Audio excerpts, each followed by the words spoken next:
નમસ્કાર વિદ્યાર્થી મિત્રો, B semester 2 subject ETC English for technical communication. વિદ્યાર્થી મિત્રો, રાઇટિંગ સ્કિલ ની અંદર તમને લેટર રાઇટિંગ પૂછાય છે, બરાબર છે? તો લેટર રાઇટિંગ ની અંદર એક્નોલેજમેન્ટ લેટર છે એ ઇમ્પોર્ટન્ટ છે, એપ્રિસિએશન લેટર ઇમ્પોર્ટન્ટ છે, એપોલોજી લેટર ઇમ્પોર્ટન્ટ છે અને લીવ એપ્લિકેશન એ ઇમ્પોર્ટન્ટ છે, બરાબર છે? તો લીવ એપ્લિકેશન તો આપણને બધાને આવડે. એપોલોજી લેટર પણ સિમ્પલ હોય છે. એક એક્નોલેજમેન્ટ લેટર જે છે એ તમને આ રીતે પૂછાતો હોય છે. એક્નોલેજમેન્ટ લેટર છે ને એ આપણે ક્યારે કોઈ પણ વસ્તુ કે માલ સામાનનો ઓર્ડર આપણે આપ્યો છે, એ ઓર્ડર આપણા સુધી આવી ગયો, વસ્તુ આપણને મળી ગઈ છે, તો એ જે વસ્તુ મળી ગઈ છે એની કન્ડિશન કેમ છે, બરાબર છે, ક્વોલિટી બરાબર છે, આ તે ચેક કરી અને આપણે ફરીથી પાછો સામેવાળી પાર્ટીને આપણે લેટર લખીએ છીએ જેની પાસેથી આપણે વસ્તુઓ મેળવી છે, ઓર્ડર કરી અને આપણને મળી છે, તો એને કહેવાય એક્નોલેજમેન્ટ લેટર, બરાબર છે? તો હવે એનું એડ્રેસ છે, એનું ફોર્મેટ છે પૂરેપૂરું કઈ રીતે લખાય? તો કે સેન્ડર નું એડ્રેસ આવે, જે લેટર લખે છે એનું એડ્રેસ, ડેટ, પછી રિસીવર, આપણે જેમને લેટર પહોંચાડીએ છીએ, જેમને લેટર મળે છે, તો એ લેટર મેળવનારનું એડ્રેસ, પછી સબ્જેક્ટ ની અંદર ફરજિયાત આ જ લખવાનું છે કે એક્નોલેજમેન્ટ ઓફ રિસિપ્ટ, આટલું જ લખવાનું છે. એ લખી દીધા પછી રિસ્પેક્ટેડ સર, કોમા કરી અને મેડમ, બંનેમાંથી કંઈ પણ એક. પછી આ જ વસ્તુ લખવાની છે, કોઈ જાતનો ફેરફાર એમાં કરવાનો નથી. This is to acknowledge that I have received your letter, document અથવા તો goods.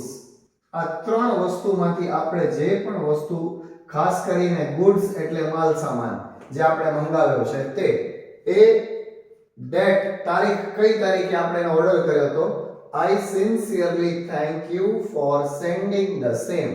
આપણે જે વસ્તુ મંગાવી હતી એના માટે હું તમારો ખૂબ ખૂબ આભાર વ્યક્ત કરું છું. પછી last line, the received material is good. મને જે મટીરીયલ મળ્યું છે એની કન્ડિશન સારી છે. ગુડ ઇન કન્ડિશન એટલે કે એની કન્ડિશન સારી છે.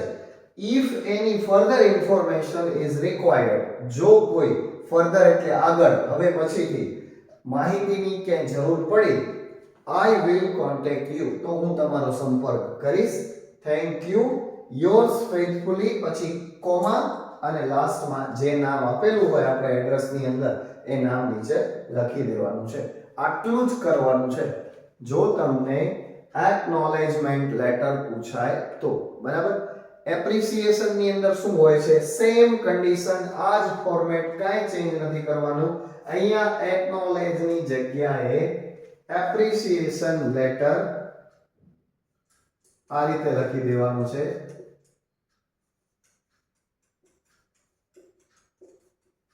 એપ્રિસિએશન ફોર, પછી જે પણ આપણે વસ્તુ જેના માટે આપણે એને એપ્રિસિએશન કરતા હોઈએ, એપ્રિસિએશન ફોર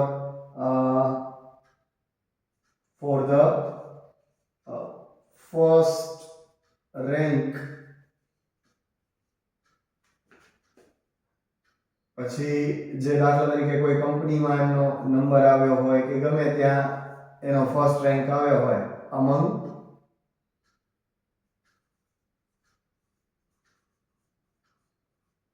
એમ્પ્લોઈઝ, કે જે પણ કંઈ હોય, જે એમ્પ્લોઈઝ હોય એમાંથી એનો ફર્સ્ટ રેન્ક આવ્યો હોય, ગમે તે પોઝિશન સારી, કોઈ એને રિઝલ્ટ મેળવ્યું હોય અથવા તો કોઈ એવોર્ડ મેળવ્યો હોય, એના માટે એમ્પ્લોયી માટેનું છે. તો appreciation for the first rank અમંગ the employees, આ રીતે લખી એનો છે એ તમને સૂચના આપેલી જ હશે, એમાં વિષયની વાત આવી જ ગઈ હશે, સબ્જેક્ટ એમાં મેન્શન કરેલો જ હશે. એ થઈ જાય એના પછી રિસ્પેક્ટેડ સર, મેમ, અથવા તો જેને પણ આપણે એપ્રિશિએટ કરીએ છીએ એને આપણે આ લેટર લખીએ છીએ તો એનું નામ આવે, અથવા તો તમે ડિયર એનું નામ પણ લખી શકો. પછી એક્નોલેજ ની જગ્યાએ ધીસ ઇઝ ટુ ઇન્ફોર્મ, એની જગ્યાએ તમારે ઇન્ફોર્મ કરી દેવાનું, inform you, this is two inform you that, પછી I have received નીકળી જશે. આપણે જે સમાચાર કે આપણે જે પણ કંઈ જાણ્યું છે એ મને ખ્યાલ આવ્યો કે તારો આમાં નંબર આવ્યો છે, I have come to know that you got this achievement for the this year, બરાબર? એમ કરી અને આપણે એની પ્રશંસા કરીએ છીએ, એપ્રિસિએશન કરીએ છીએ ને, તો I heartly appreciate for your great work, for your hard work. I wish in further you will get the success in the same way. પછી લાસ્ટમાં એમ કરી અને થેન્ક યુ યોર્સ ફેithfully કરી અને લખી દેવાનું. તો આ એપ્રિસિએશન લેટરનું ફોર્મેટ છે. સેમ કન્ડિશન છે, કોઈ ફરક નથી, સેમ ફોર્મેટ છે. બરાબર, ખાલી અહીંયા ચેન્જ થાય કે એપ્રિસિએશન ફોર, શેના માટે આપણે એનું એપ્રિસિએશન કરીએ છીએ, એની પ્રશંસા કરીએ છીએ, એ તમને સૂચનામાં આપ્યું છે, એ લખી દેવાનું. પછી આ એકનોલેજ માટે છે એટલે એ નીકળી જશે. પછી ડિયર કરી અને જે વ્યક્તિનું નામ હોય એ લખી દેવાનું અને બાકીનું મેં તમને જણાવ્યું એ રીતે લખી દેવાનું. બરાબર છે. તો આ રીતે આ લેટરના ફોર્મેટ સિમ્પલ નોર્મલી આવા જ હોય છે.